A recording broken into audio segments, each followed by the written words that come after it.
The Life and Deaths of Ran Francois Gislan Magritte. This is the story of one of the most talented imaginations of all time, Ran Francois Gislan Magritte. He is a famous surrealist. A surrealist is a person that draws things to look real, but that are impossible. His biography. This artist was born in November 21st, 1898 in Belgium. He had a good education and he had a mind of his own. He painted his most famous work, Son of a Man, in 1946, 3 years before his death. Little is known about his earlier life. He died August 15th, 1967. He was born to a wealthy father and suicidal mother. His mom was so sad, in fact, that she had multiple attempts at suicide. She begged for her father to lock her in her room with no food or water. What ended it all was her jump into the Sambre River. She was found with a nightgown draped over her head. This happened on March 12, 1912, while Magritte was only 13. Now, as you can expect, this had a huge impact on his art. 4 years after this sad event, in 1916, he went to the Brussels Academy of Fine Arts. He stayed there for 2 years, but dropped out, claiming that, quote, school was a waste of time, end quote. In 1922, he was married to Georgette Berger and was a very happy man. But later he met another woman, Sheila Legge, and had an affair.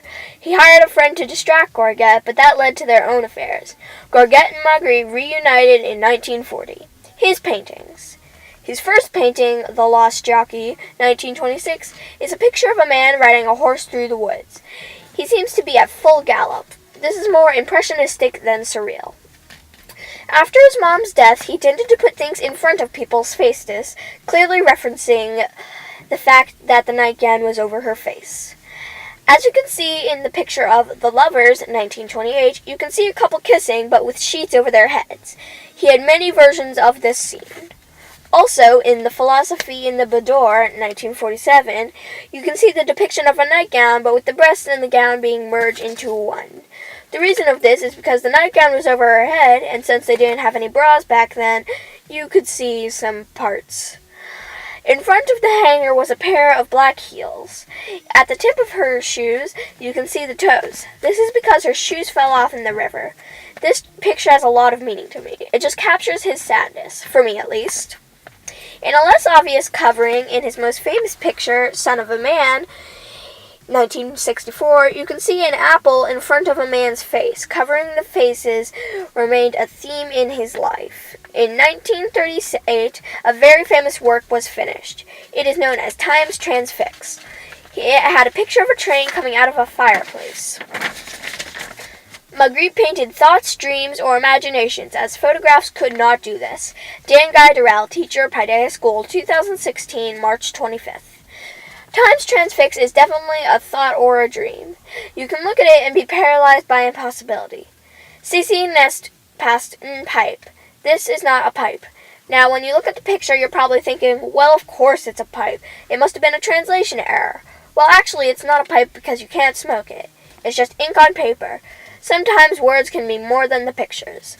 Final thoughts. Though he is known for surrealism, he is also an impressionism, forgeries, and in the 1960s, he influenced pop art. Magritte died in August 15th, 1967, of pancreatic cancer. He lived to be 68. Though he was very successful before this, he started being recognizable in his 50s. Think of it this way. You've been working hard and you have a nice wife, and when you're 50, you're being recognized for such original ideas. I was actually quite surprised when I heard this. The reason he painted things to be impossible because cameras had come out to make things look real.